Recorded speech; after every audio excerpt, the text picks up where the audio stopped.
आज हम बात करेंगे प्रोटीन के बारे में। हाँ देखो, सबसे पहले समझते हैं कि आपकी प्रोटीन क्या होती है। हाँ, प्रोटीन की केमिस्ट्री। आपको ये नहीं समझना है कि प्रोटीन किससे मिलता है, कैसे मिलता है, कहाँ से मिलता है, क्यों मिलता है, हाँ इससे क्या फायदा होता है शरीर को, उन सब चीज़ों में नहीं जाना है। हमें जाना है कि प्रोटीन की केमिस्ट्री क्या है। हाँ बेसिकली तो जो आपका प्रोटीन है ना, वो आपके बहुत सारे एमिनो अम्ल से मिलके बना होता है।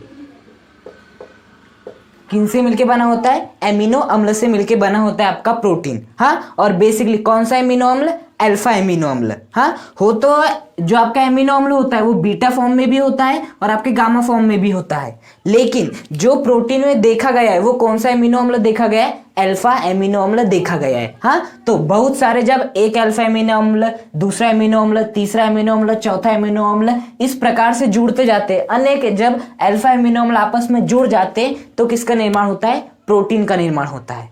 हाँ, किसका निर्माण होता है? प्रोटीन का निर्माण होता है। हाँ, ये जो आपका प्रोटीन है हमारे शरीर के लिए बहुत ही महत्वपूर्ण है। हाँ, यदि आपकी प्रोटीन रहेगी तो जो आपकी मसल भी अच्छी होगी। हाँ, बेसिकली आजकल उसी का ट्रेंड चल रहा है, आपकी मसल्स अच्छी होगी, आपका जितने भी आपके जो चेहरे में शाइनिंग अच्छी रहेगी, सब कुछ अच्छा रहेगा यदि आपके अंदर प्रोटीन भरपूर मात्रा में है। हाँ, तो हम ऐसा बोल सकते हैं कि प्रोटीन आपके शरीर का एक महत्वपूर्ण भाग है, या ऐसा समझ सकते हैं कि महत्वपूर्ण हिस्सा है। यदि वो ना हो तो मानव शरीर कुछ भी नहीं है। हाँ, और जो आपका प्रोटीन है ना वो एक शब्द से मिलके बना है, जो है आपका प्रोटियोज।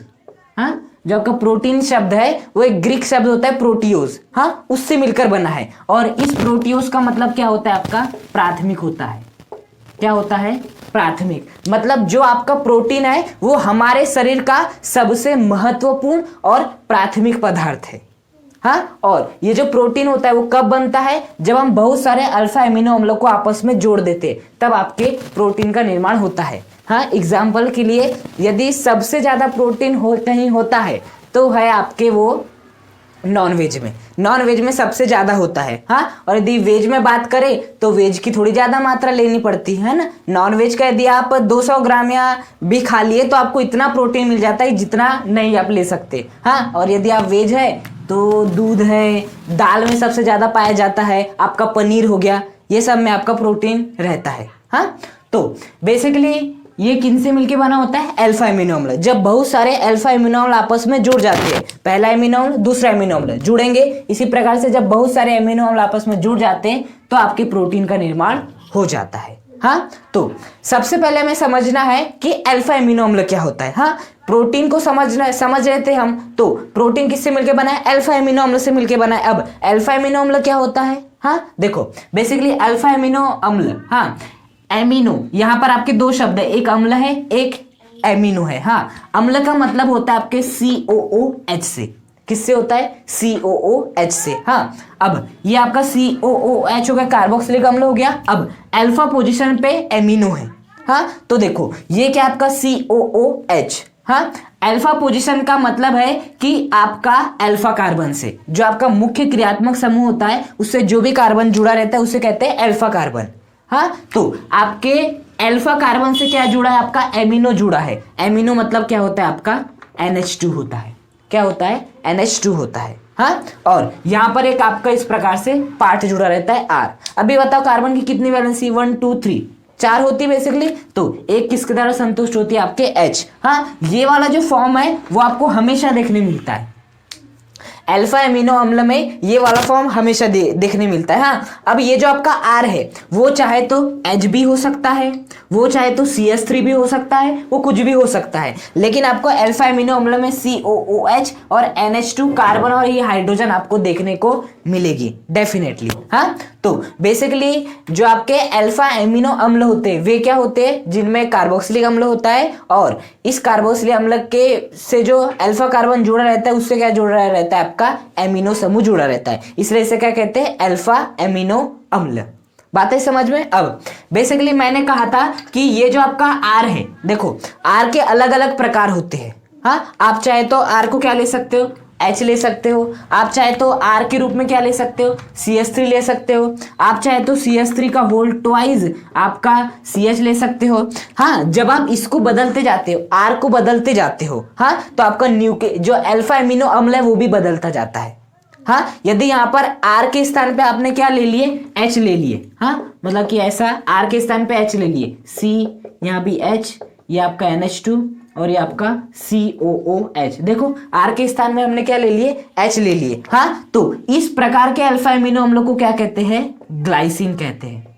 ये ना एग्जाम्पल अच्छे से याद रखना जो जो महत्वपूर्ण है। हाँ, जो आपका ग्लाइसिन है वो कब बनता है, जब R के स्थान पर H हो। ग्लाइसिन भी अल्फा एमिनो अम्ल का एक प्रकार है। अब यदि आपने इस R के स्थान पे क्या ले लिए, CH3 ले लिए, तो आपका क्या बन जाएगा, R के स्थान पे क्या लिख लो, CH3, ये बन जाएगा। और इसका जो नाम है वो क्या है, बेसिकली एलानिन। क्या नाम है इसका, एलानिन। कुछ महत्वपूर्ण उदाहरण है, इन्हें ना अच्छे से याद रखो बेसिकली। हाँ, ये होता है आपका एलानिन, ये होता है आपका ग्लाइसिन। एलानिन कब बनता है, जब R के स्थान पे CH3 हो, और ग्लाइसिन कब बनता है, जब R के स्थान पे आपका H हो। हाँ, अब अलग अलग कंडीशन आती, जैसे कि इस यदि R के स्थान पे आपका क्या हो जाए, CH2 4 और आपका NH2 ये आ जाए, ये भी आ सकता है आपके। हाँ, R के स्थान पे कुछ भी आ सकता है। यदि CH2 4 आपका NH2 आ जाए, मतलब अब आपकी कंडीशन कैसी बनेगी, अब आपकी कंडीशन कुछ ऐसे बनेगी कि आपका रहेगा CH2 4 और ये रहेगा आपका NH2 ये, और यहाँ पर क्या हो जाएगा CH, ये हो जाएगा आपका NH2 और ये हो जाएगा आपका COOH। ऐसी स्थिति बनेगी। बस देखो पूरा तो वही है, तीनों ही केस में ये वाला जो भाग है वो वही है, बस बदल कहाँ रहा है, इस R पर। हाँ, यदि R CH3 है तो एलानिन, यदि R आपका H है तो ग्लाइसिन, और यदि R आपका CH2 का 4 और आपका NH2 हो तो इसका नाम होता है आपका लाइसिन। क्या नाम होता है आपका, लाइसिन होता है। जो आपका ग्लाइसिन है, लाइसिन है, एलानिन है। हाँ, ये आपके महत्वपूर्ण है ना, अच्छे से याद रखना। और एक होता है यदि R के स्थान पे आपका क्या आ जाए, ये वाला ग्रुप आ जाए, R is equal to NH2 C double bond O CH2 single bond CH2, यदि ये आ जाए, हाँ, R के स्थान पे यदि आपका इतना बड़ा ग्रुप आ जाए तो उसे कहते हैं हम आपका ग्लूटेमीन अम्ल। क्या कहते हैं बेसिकली उसे, ग्लूटेमीन अम्ल। यहाँ पर हाँ, ये देखो यदि इसकी संरचना बनाना चाहे तो C रहेगा आपका, ये वाला H भी रहेगा हमेशा, ये वाला COOH भी रहेगा हमेशा, ये वाला आपका NH2 भी रहेगा। बस क्या बदलते जाता है, आपका R बदलते जाता है। अब R के स्थान पे यदि ये हो जाए, हाँ, ये होने का मतलब है आपका यहाँ पर होगा आपका NH2, ये हो जाएगा आपका C डबल बॉन्ड O, और ये आपका CH2 कितने, 2 CH2 है, तो यहाँ पर हम लिख लेते CH2 का होल ट्वाइस। हाँ, ये जो आपको दिख रहा है इसका नाम क्या है, ग्लूटेमीन अम्ल। क्या है बेसिकली, ग्लूटेमीन अम्ल। हाँ, ये जो आपके 4 एग्जांपल है ना, इन्हें बस अच्छे से याद रखना है। हालांकि 20 प्रकार के होते हैं आपके अल्फा एमिनो अम्ल, 20 प्रकार के होते हैं, आपको पूरे 20 याद नहीं रखना है, आपको 4 अच्छे से याद रखना है। एग्जाम्पल लिखने आते एग्जाम में, हाँ, क्या आपको लिखना रहता है। अभी हम अल्फा एमिनो अम्ल के बहुत सारे प्रकार भी देखेंगे, हाँ, तो उसमें इन चारों की मदद लगेगी, तो अच्छी बात है, इन चारों को याद रख लो आप। हाँ, अंतर किस बात में आता है आपके, R यदि CH3 हो तो एलानिन, यदि R आपका H हो तो ग्लाइसिन। हाँ, यदि आपका R NH2 CH2 का 4 हो तो लाइसिन, और यदि आपका R इस प्रकार से तो इसे क्या कहते हैं, ग्लूटेमीन अम्ल कहते हैं। ये सभी किसके प्रकार है, अल्फा एमिनो अम्ल के ही प्रकार है। बात समझ में, अल्फा एमिनो अम्ल कुछ नहीं है। और अल्फा एमिनो अम्ल क्या होता है, जिसमें आपका COOH समूह हो और अल्फा पोजीशन पे क्या जुड़ा हुआ, आपका एमीन समूह जुड़ा हुआ। अब हम बात करेंगे अल्फा एमिनो अम्ल के वर्गीकरण के बारे में, तो चलिए स्टार्ट करते हैं। देखिए, किसी भी चीज को वर्गीकरण का एक आधार होता है, जैसे कि अब मुझे ऊंचाई, लंबाई, अब मेरी एजुकेशन, मेरी क्वालिफिकेशन, इसके आधार पर मुझे बांट सकते हैं अलग अलग प्रकार से। जैसे आप अपने जो साथ में पढ़ते हैं, आप मान लीजिए क्लास 12th में पढ़ते हैं, और जो क्लास 12th में बच्चे हैं उन्हें आपको बांटना है, तो बहुत सारा आधार हो सकता है कि आप ऊंचाई के आधार पर बांट दो, किसी को आप लंबाई के आधार पे बांट दो, हालांकि ऊंचाई लंबाई एक ही होती, किसी को आप मोटाई के आधार पे बढ़ा दो, किसी को आप एजुकेशन के आधार पे बांट दो। ये सब कर सकते हो आप। तो उसी प्रकार से जो एमिनो अम्ल का भी जो वर्गीकरण है उसको बांटने के, वर्गीकरण करना रहता है बांटना, बांटने के भी अलग अलग आधार होते हैं। हाँ, तो अल्फा एमिनो अम्ल को बांटने का अर्थात वर्गीकरण करने का जो पहला आधार है वो है अम्लीय, क्षारीय या उदासीन प्रकृति के आधार पे। मतलब जो आपके अल्फा एमिनो अम्ल है वो बेसिकली अम्लीय, क्षारीय, उदासीन प्रकृति के आधार पे 3 प्रकार के होते हैं। पहला होता है आपका अम्लीय एमिनो अम्ल, दूसरा होता है आपका क्षारीय एमिनो अम्ल और तीसरा होता है आपका उदासीन एमिनो अम्ल। आपके 3 प्रकार के होते हैं। एक होता है अम्लीय एमिनो अम्ल, दूसरा होता है क्षारीय एमिनो अम्ल, तीसरा होता है उदासीन एमिनो अम्ल। अब बात आती है कि अम्लीय, क्षारीय, उदासीन क्या होता है। सबसे पहले आप समझो कि आपका एमिनो अम्ल क्या होता है। देखो अल्फा एमिनो अम्ल क्या होता है, COOH। यदि इससे एक कार्बन इस प्रकार से जुड़ा है जो कि इससे सीधा जुड़ा है तो होता है अल्फा कार्बन, और इस अल्फा पोजीशन पे आपका एमिनो समूह जुड़ा रहता है और ये क्या रहता है बेसिकली R। ये होता है आपका एमिनो अम्ल, होता है आपका एमिनो अम्ल। अब अम्लीय, क्षारीय या उदासीन होना, जो आपका एमिनो अम्ल है यदि वो अम्लीय है तो वो अम्लीय एमिनो अम्ल, यदि आपका एमिनो अम्ल क्षारीय है तो क्षारीय एमिनो अम्ल। अब यदि आपका एमिनो अम्ल, यही एमिनो अम्ल यदि उदासीन है तो क्या कहलाएगा, ये उदासीन एमिनो अम्ल कहलाएगा। अब बात ये आती कि आपका एमिनो अम्ल अम्लीय होगा, क्षारीय होगा, उदासीन होगा, ये पता कैसे चलेगा हमें। तो देखो इस बात का पता चलता है आपको इस R से। यदि आपका R को हम बदलते जाए, हम सभी जानते हैं R के स्थान पे हम H रख सकते हैं, ग्लाइसिन बन जाएगा, CH3 रख सकते हैं, हाँ बहुत कुछ ऐसा रख सकते हैं। तो यदि हम R के स्थान पर कोई ऐसा समूह लगाए जिसमें आपका COOH हो, यदि मैं R के रूप में कोई ऐसा समूह लगाऊं, क्योंकि हम R का बहुत सारे रूप रख सकते हैं। हाँ, अब यदि मैं R के रूप में कोई ऐसा समूह लगाऊं जिसमें COOH हो, हाँ तो देखिए ये बेसिकली एमिनो अम्ल में इसको भी छोड़ दे तो जो COOH है ये किसकी भांति कार्य करता है, अम्ल की भांति, और जो NH2 है ये किसकी भांति कार्य करता है, आपके क्षार की भांति करता है, आपके क्षार की भांति। अब यदि मैं यहां पर पूछूं कि बताइए, अभी इसको भूल जाओ, ये आपका सामान्यतः अभी R ही है, हाँ R ये समझो। अब यदि मैं पूछूं कि ये आपका एमिनो अम्ल अम्लीय होगा या क्षारीय होगा या उदासीन होगा, तो आप क्या कहेंगे, आप कहेंगे कि उदासीन होगा। क्यों, क्योंकि आपका अम्ल भी एग्जिस्ट करता है और आपका क्षार भी एग्जिस्ट करता है, और जब अम्ल और क्षार दोनों ही एग्जिस्ट करते तो वो वाला यौगिक कहलाता है आपका उदासीन। तो ये जो है अभी ये कैसा है, आपका उदासीन है। क्यों, क्योंकि आपका अम्ल भी है, क्षार भी है। हाँ, अब यहां पर मैंने कोई ऐसा यौगिक लगा दिया, ऐसा समूह जोड़ दिया जिसमें कि आपका COOH हो। अब बताओ किसकी संख्या बढ़ गई है, अम्ल की संख्या बढ़ गई। COOH भी एक अम्ल है, तो अब अम्ल की संख्या कितनी हो गई है, 2 हो गई है। क्षार की संख्या कितनी हो गई है, 1 हो गई है। कौन प्रभावी है, आप इस यौगिक को क्या बोलेंगे, अम्लीय बोलेंगे, क्षारीय बोलेंगे, उदासीन बोलेंगे। उदासीन कब बोलते, जब जितने अम्ल रहते उतने ही क्षार होते तो उसे हम उदासीन कहते। लेकिन अब यहाँ पर 2 अम्ल है, 1 क्षार है, एक अम्ल के प्रभाव को एक क्षार कब नष्ट कर देगा, लेकिन एक अम्ल अभी भी बचा रहेगा। लेकिन जो आपका एक अम्ल है वो अभी भी बचा रहेगा। हाँ, मतलब कि इस पूरे एमिनो अम्ल में, अल्फा एमिनो अम्ल में कौन डोमिनेट करेगा, अब आपका COOH अर्थात अम्ल डोमिनेट करेगा। तो इस प्रकार के जो आपके एमिनो अम्ल होते हैं वे होते हैं अम्लीय एमिनो अम्ल। मतलब जब आपका एमिनो अम्ल अम्लीय हो जाए, और अम्लीय कब हो सकता है, जब आप R के रूप में कोई ऐसा समूह जोड़ दे जिसमें कि COOH हो। क्या हो, COOH हो, क्योंकि COH जोड़ोगे तो एक COH दूसरा COH, केवल एक ही क्षार है तो एक अम्ल है, एक क्षार के प्रभाव को तो निरस्त कर सकता है लेकिन इस प्रभाव को निरस्त नहीं कर सकता, तो आपका अल्फा एमिनो अम्ल अपने आप ही अम्लीय हो जाएगा। हाँ, तो इसे ही कहते हैं हम इसे ही हम कहते हैं अम्लीय एमिनो अम्ल। बात समझ में आई। अब यदि हम इसके एग्जाम्पल की बात करें तो वो होता है आपका एस्पार्टिक अम्ल। इसके एग्जाम्पल की यदि हम बात करें तो वो क्या होता है, एस्पार्टिक अम्ल। अब एस्पार्टिक अम्ल ही क्यों कह रहा हूं मैं ऐसा, इसका भी कारण जान लीजिए। हाँ, क्योंकि देखिए एस्पार्टिक अम्ल में बेसिकली देखिएगा जो आपका एमिनो अम्ल होता है वो कैसा होता है, क्योंकि एस्पार्टिक अम्ल एमिनो अम्ल का ही एक प्रकार है। हाँ, तो सबसे पहले हम क्या बना लेते हैं, आपका एमिनो अम्ल बना लेते हैं इस प्रकार से। ये आपका NH2 है। इस प्रकार से अब बेसिकली पूरा आता है इस R पे। एस्पार्टिक अम्ल में R के रूप में क्या रहता है, CH2COOH।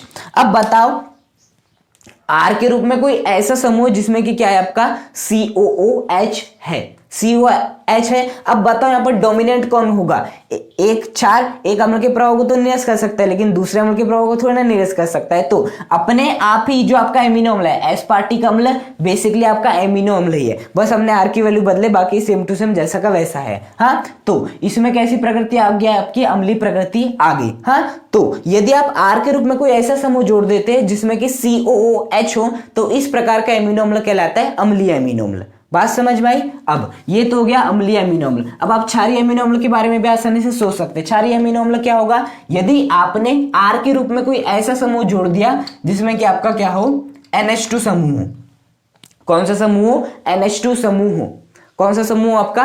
NH2 समूह हो। हाँ, तो क्या बता सकते क्या होगा आपका? देखो, एक अम्ल एक क्षार के प्रभाव को नष्ट कर देगा, लेकिन आपका एक क्षार का प्रभाव भी बना रहेगा। तो ये जो अल्फा एमिनो अम्ल ये अपने आप किसका गुण प्रदर्शित करने लगेगा? क्षारीयता का गुण प्रदर्शित करेगा। हाँ, तो ये एमिनो अम्ल क्या करेगा? क्षारीय एमिनो अम्ल कहलाएगा।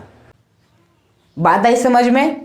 अब क्षारीय एमिनो अम्ल समझ में आया। यदि हमने आर के रूप में बेसिकली सब कुछ, ये जो आपका एमिनो अम्ल अम्लीय होगा, क्षारीय होगा, उदासीन होगा, पूरा निर्भर करता है आर पे। आर के रूप में आपने कोई ऐसे समूह को ला ली जिसमें COH हो, तो वो अम्लीय हो जाएगा। यदि आर के रूप में कोई आपने ऐसे समूह ला लिए जो कि बेसिकली क्या हो, जिसमें NH2 समूह, तो वो क्षारीय हो जाएगा। और यदि आर के रूप में ऐसा आपने कोई भी समूह नहीं लाए कि जिसमें COH हो और NH2, तो वो उदासीन हो जाएगा। हाँ, अब यदि मैं इसके एग्जाम्पल की बात करूं क्षारीय की, तो वो होगा लाइसिन।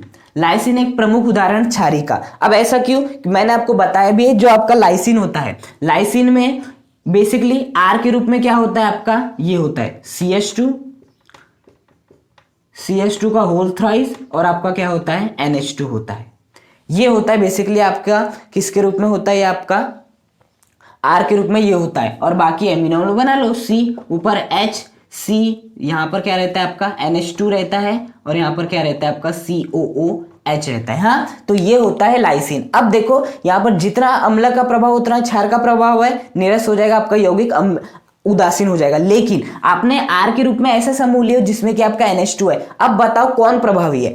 एक क्षार के प्रभाव को तो एक अम्ल ने नष्ट कर दिया, लेकिन एक क्षार तो भी बचा रह जाएगा ना, NH2, जो कि अपना क्षारीय गुण प्रदर्शित करेगा। तो ये जो हो जाएगा लाइसिन, उसमें आर के रूप में कोई ऐसा समूह जिसमें कि आपका NH2 है, तो लाइसिन आपका क्या हो जाएगा? क्षारीय एमिनो अम्ल हो जाएगा। बेसिकली लाइसिन क्या हो जाएगा आपका? क्षारीय एमिनो अम्ल हो जाएगा। तो बात समझ में आई? यदि आर के रूप में कोई ऐसा समूह जिसमें कि NH2 विद्यमान हो पहले से, तो उसे कहते हैं क्षारीय एमिनो अम्ल। अब तीसरा हम बात कर लेते हैं उदासीन। देखो, उदासीन का मतलब क्या होता है? जितना आपका अम्ल होना चाहिए उतना ही क्षार होना चाहिए। हाँ, तो ये आपका उदासीन है। अब आपको आर के रूप में कोई ऐसा समूह लेना है, आर के रूप में कोई ऐसा समूह लेना है जिसमें ना ही COH हो ना ही NH2 हो, क्योंकि यदि COH हो गया वो आर के रूप में आपने जिस समूह को लिए उसमें, तो बेसिकली वो अम्लीय हो जाएगा। यदि आपने ऐसा समूह ले लिया जिसमें कि आपका NH2, तो क्षारीय हो जाएगा। लेकिन हम उदासीन की बात करें तो आपको आर के रूप में कोई ऐसा यौगिक लेना है जिसमें ना NH2 हो, जिसमें ना ही COOH हो। तो हम बेसिकली यहाँ पर क्या ले लेते हैं? आपका CH2OH ले लेते हैं। तो जैसे ही हम आर के रूप में CH2OH लेते हैं, तो बताइए क्या इस समूह में COH है? बिल्कुल नहीं है। क्या आपका बेसिकली NH2 है? बिल्कुल नहीं है। तो आपका यदि मैं इस यौगिक की बात करूं तो इस यौगिक का नाम होता है आपका सीरीन। क्या होता है? Basically serine. सीरीन भी क्या है? आपका एक प्रकार का एमिनो अम्ल ही है। हाँ, तो बेसिकली ये जो आपका सीरीन है, इसमें आर के रूप में CH2OH को लिए हमने। अब यदि मैं आर के रूप में CH2OH को लूंगा तो आपका जितना अम्ल का प्रभाव उतना ही क्षार का भी प्रभाव रहेगा। हाँ, तो कैंसिल कर देंगे एक दूसरे के प्रभाव को, और ये संपूर्ण यौगिक क्या हो जाएगा? आपका उदासीन, अर्थात एमिनो अम्ल क्या कहलाएगा? उदासीन। तो उदासीन एमिनो अम्ल क्या होता है? यदि हम आर के रूप में कोई ऐसा समूह ले जिसमें ना ही NH2 और ना ही COH हो, तो इस प्रकार के जो एमिनो अम्ल होते हैं उन्हें कहते हैं हम उदासीन एमिनो अम्ल। वर्गीकरण का दूसरा आधार पढ़ेंगे हम आवश्यकता के आधार पर। मतलब अब हम अल्फा एमिनो अम्लों को आवश्यकता के आधार पर वर्गीकृत करने वाले। तो आवश्यकता के आधार पर आपके अल्फा एमिनो अम्ल दो प्रकार के होते हैं। एक होता है आपका आवश्यक एमिनो अम्ल, ओके, और दूसरा होता है आपका अनावश्यक एमिनो अम्ल। बेसिकली आपके अमीनो अम्ल कितने प्रकार के होते हैं आवश्यकता के आधार पे? 2 प्रकार के। एक होता है आवश्यक अमीनो अम्ल और दूसरा होता है अनावश्यक अमीनो अम्ल। हाँ, अब सबसे पहले समझते हैं आवश्यक अमीनो अम्ल क्या होता है। देखो बेसिकली क्या होता है, हमारा जो शरीर है वो उसका सबसे महत्वपूर्ण पदार्थ, सबसे प्राथमिक पदार्थ वो होता है आपका प्रोटीन। क्या होता है? Basically protein. प्रोटीन है तो आपकी मसल्स बनेगी, प्रोटीन है तो आपके चेहरे पर निखार आएगा। बेसिकली यदि प्रोटीन ना होना तो आप एकदम पतले होंगे। देखना, इसलिए जो लोग पतले होते हैं ना वो बेसिकली उनमें प्रोटीन की कमी होती है, क्योंकि वो लोग प्रोटीन को उचित मात्रा में लेते नहीं है, जिसके कारण मांसपेशियों का निर्माण होता नहीं है और वो बेसिकली एकदम पतले पतले दिखाई देते हैं, रूखे सूखे दिखाई देते हैं। हाँ, इस प्रकार से तो हमारा शरीर को प्रोटीन की आवश्यकता होती है। अब प्रोटीन का निर्माण कैसे होता है? प्रोटीन का निर्माण होता है जब आपके अल्फा एमिनो अम्ल, या आपका पहला अल्फा एमिनो अम्ल हो गया या आपका दूसरा अल्फा एमिनो अम्ल हो गया, जब ये दोनों एमिनो अम्ल आपस में जुड़ते हैं, इसी प्रकार के और जुड़ेंगे, इसी प्रकार के और जुड़ेंगे, इसी प्रकार के और जुड़ेंगे, तो जब बहुत सारे अल्फा एमिनो अम्ल जुड़ जाते हैं तो आपको मिलते हैं प्रोटीन। क्या मिलता है? बेसिकली प्रोटीन का निर्माण होता है। हाँ, तो आपको यहां पर एक बात याद रखनी है, प्रोटीन का निर्माण अल्फा एमिनो अम्ल से होता है। अब बेसिकली हमारे शरीर को 20 एमिनो अम्ल की आवश्यकता होती है, 20 अलग अलग प्रकार के एमिनो अम्ल की आवश्यकता होती है। वैसे तो एमिनो अम्ल की बहुत आवश्यकता होती है हमें, लेकिन हमें 20 अलग अलग प्रकार के एमिनो अम्ल की आवश्यकता होती है। कितने? 20 अलग अलग प्रकार के एमिनो अम्ल की आवश्यकता होती है। क्योंकि यदि 20 अलग अलग प्रकार के एमिनो अम्ल हमें मिलेंगे तो भरपूर मात्रा में प्रोटीन का निर्माण होगा और हमारा शरीर मस्त रहेगा, मांसपेशी आपकी अच्छी रहेगी, आपके जो मसल्स बनेंगे बेसिकली। तो फैक्ट ये है कि 20 अलग अलग प्रकार के एमिनो अम्ल की आवश्यकता हमारे शरीर को होती है, जिसमें से कि जो 10 एमिनो अम्ल होते हैं, 10 अल्फा एमिनो अम्ल होते हैं, उनका निर्माण हमारा शरीर स्वयं कर लेता है। हाँ, बेसिकली हमारे शरीर को 20 अलग अलग प्रकार के एमिनो अम्ल की आवश्यकता होती है, जिसमें से कि 10 जो अलग अलग प्रकार के एमिनो अम्ल है उनका निर्माण हमारे शरीर द्वारा कर लिया जाता है। हाँ, लेकिन 10 का तो निर्माण कर लिया हमारे शरीर ने, 20 अलग अलग प्रकार के चाहिए थे, 10 अलग अलग प्रकार के एमिनो अम्ल का उत्पादन स्वयं हमारे शरीर ने कर लिया। हाँ, और वो जो 10 अलग अलग प्रकार के एमिनो अम्ल का निर्माण शरीर ने स्वयं किया है, उससे वो प्रोटीन बनाएगा, जिससे कि हमारी मांसपेशियां हमें दिखेगी।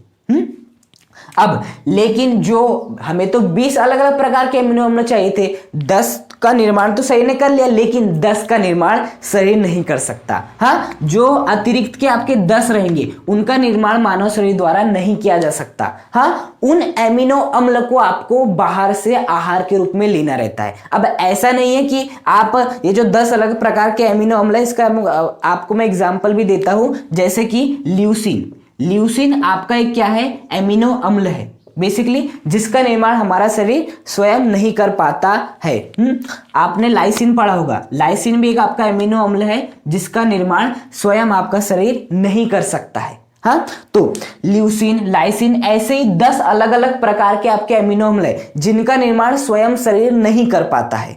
हाँ, तो इन्हें हमें बाहर से आहार के रूप में लेने की आवश्यकता होती है। इस प्रकार के एमिनो अम्लों को क्या कहते हैं? आवश्यक एमिनो अम्ल। मतलब आवश्यक एमिनो अम्ल क्या होंगे? आपको लिखना पड़ेगा कि हमारे शरीर को 20 अलग अलग प्रकार के एमिनो अम्ल की आवश्यकता होती है। हाँ, जिसमें से कि 10 एमिनो अम्ल का निर्माण तो शरीर द्वारा 10 अलग अलग प्रकार के एमिनो अम्ल का निर्माण तो स्वयं शरीर द्वारा कर लिया जाता है, लेकिन जो आपके 10 बच गए उनका निर्माण शरीर द्वारा नहीं किया जा सकता। जो 10 अलग अलग प्रकार के एमिनो अम्ल है बचे हैं उनका निर्माण शरीर द्वारा नहीं किया जा सकता, इन्हें हमें बाहर से आहार के रूप में लेने की आवश्यकता होती है। हाँ, तो आपको सलाह दी जाती है कि आप निरंतर क्या ले? दूध ले, निरंतर आप मूंगफली खाए, मतलब कि जिनमें आपका प्रोटीन उपस्थित है वे पदार्थ को खाए। हाँ, जिससे कि आपकी जो मसल्स है वो बनती है। देखना, जब आप जिम भी जाते ना तो वहां पर आपको बेसिकली एक्सरसाइज कराते हैं, उसके बाद वो ऐसी चीजें खाने को कहते हैं जिसमें कि प्रोटीन विद्यमान होता है, क्योंकि यदि आप ऐसी चीजों को खाएंगे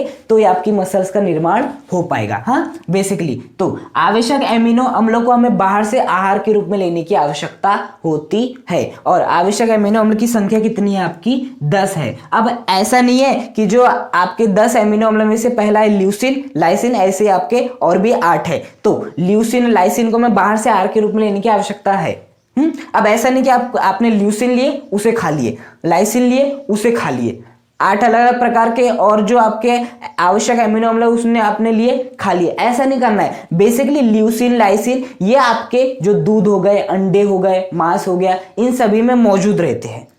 तो बेसिकली हमें उन्हें लेना रहता है, क्योंकि जब हम उन्हें लेंगे तो बेसिकली ल्यूसीन, उसमें ल्यूसीन होता है, उसमें लाइसिन होता है और ऐसे अलग अलग 8 प्रकार के जो आपके एमिनो अम्ल वे सभी उसमें विद्यमान रहते हैं। आप जैसे उन्हें लेते हैं वो शरीर के अंदर जाते हैं, आपस में मिलते हैं और आपका किसका निर्माण करते हैं, प्रोटीन का निर्माण करते हैं। तो आहार के रूप में हमें सीधे इन्हें नहीं लेना, हमें दूध लेना है, आपका मांस लेना है, अंडे लेना है, मूंगफली, दालें लेना है। बेसिकली दालें, मूंगफली, आपके दूध में या जिन भी चीजों से आपको प्रोटीन प्राप्त होता है उनमें आपके जो 10 अलग अलग प्रकार के अमीनो अम्ल जिनका निर्माण हमारे शरीर स्वयं नहीं कर सकता वो उपस्थित रहते हैं। वो उपस्थित रहते हैं, इसलिए हमें सलाह दी जाती है कि हमें इन सब चीजों को बाहर से ग्रहण करते रहना चाहिए। यदि आप इनको बाहर से निरंतर ग्रहण नहीं करते रहोगे ना तो बेसिकली आपको ये तो 10 अलग अलग प्रकार के एमिनो अम्ल मिल ही नहीं पाएंगे, और 10 अलग अलग प्रकार के एमिनो अम्ल नहीं मिल पाएंगे तो आपस में जुड़ेंगे नहीं, प्रोटीन का निर्माण नहीं होगा। हाँ, जिसके कारण आप देखते होंगे कि आप बहुत ही पतले रह जाते हैं, हाँ, आपके बाल सफेद रहते हैं या आपके बाल झड़ने लगते हैं, तो ये सब प्रोटीन की कमी के कारण ही होता है। तो ये जो 10 आवश्यक एमिनो अम्ल है इनको हमें निरंतर लेते रहना चाहिए। इसलिए आपको दूध हो गया, आपके मांस हो गया, आपको जिनसे भी प्रोटीन मिलता है उन्हें लेने की सलाह दी जाती है। हाँ, और अनावश्यक एमिनो अम्ल क्या होंगे? अनावश्यक एमिनो अम्ल वे होते हैं जिन्हें हमें बाहर से आहार के रूप में लेने की आवश्यकता नहीं होती है। यदि हम एग्जांपल की बात करें तो वो है आपका ग्लाइसिन। देखो, ग्लाइसिन एक ऐसा एमिनो अम्ल है जिसका निर्माण हमारा शरीर स्वयं कर लेता है। अब इसे हमें बाहर से आहार के रूप में लेने की कोई आवश्यकता नहीं है। हाँ, तो आपको इस प्रकार का आहार लेना है कि उसमें 10 अलग अलग प्रकार के एमिनो अम्ल उपस्थित हो, क्योंकि उनका निर्माण हमारा शरीर स्वयं नहीं कर पाता। लेकिन जैसे ग्लाइसिन हो गया, इसी प्रकार के 9 अलग अलग प्रकार के और एमिनो अम्ल जिनका निर्माण शरीर द्वारा कर लिया जाता है, तो इन्हें हमें बाहर से आहार के रूप में लेने की कोई आवश्यकता नहीं होती। हाँ, तो बात समझ में आए? आवश्यकता के आधार पर आपके एमिनो अम्ल 2 प्रकार के होते हैं, आवश्यक, अनावश्यक। आवश्यक एमिनो अम्ल जिनको हमें बाहर से आहार के रूप में लेने की आवश्यकता होती है, क्योंकि इनका निर्माण हमारे शरीर द्वारा स्वयं नहीं किया जा सकता, और इनकी संख्या कितनी है? 10। मतलब 10 अलग अलग प्रकार के अल्फा एमिनो अम्ल का निर्माण हमारे शरीर द्वारा कर लिया जाता है और 10 अल्फा एमिनो अम्ल का निर्माण हमारे शरीर द्वारा नहीं किया जा सकता। इन्हें हमें बाहर से लेने की आवश्यकता होती है, आहार के रूप में लेने की आवश्यकता होती है। तो इस प्रकार के एमिनो अम्ल कहलाते हैं आवश्यक एमिनो अम्ल। किंतु जिन अलग अलग प्रकार के एमिनो अम्ल का उत्पादन स्वयं हमारे शरीर द्वारा कर लिया जाता है, इन्हें हमें बाहर से आहार के रूप में लेने की आवश्यकता नहीं होती, वे कहलाते हैं आपके अनावश्यक एमिनो अम्ल। बेसिकली आपको एग्जाम्पल लिखने आते हैं, तो एग्जाम्पल में आवश्यक एमिनो अम्ल का एग्जाम्पल ल्यूसीन, लाइसिन। हाँ, इनका निर्माण हमारे शरीर द्वारा नहीं किया जा सकता है, इन्हें हमें बाहर से आहार के रूप में लेने की आवश्यकता होती है। और बेसिकली ग्लाइसिन ये है आपका अनावश्यक, मतलब इसका निर्माण हमारे शरीर द्वारा कर लिया जाता है, इन्हें हमें बाहर से आहार के रूप में लेने की कोई आवश्यकता नहीं होती है।